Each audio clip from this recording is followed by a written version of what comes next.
look like? Look, this said for 4 marks, draw me a nucleus.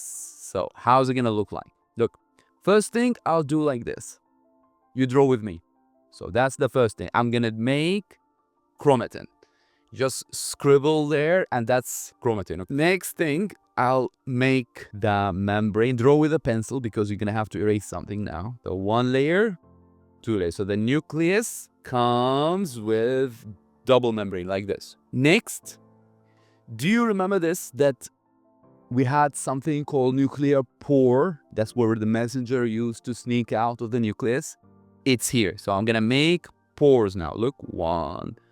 Just make gaps here and close them. So now you have made nucleus, and somewhere here, look, I'm gonna make this area is what I call a nucleolus. Nucleolus is an area inside the nucleus that is necessary to make the ribosomes. Considered as an organelle, it doesn't have a membrane, no membrane here around the nucleolus, and its job is to make those ribosomes. Let's label. You have outer membrane, inner membrane. This combination of outer, inner membrane is what we call envelope. Then I have that pore, and I have chromatin, which is DNA and proteins. So that's how a nucleus would look like if you use an electron microscope. How would it look like with a school light microscope? Just like a dot.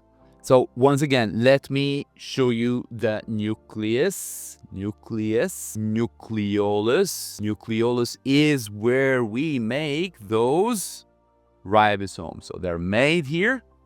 They get exported out of the nucleus, and they'll be used to make the proteins. So once again, the nucleus, what does it have?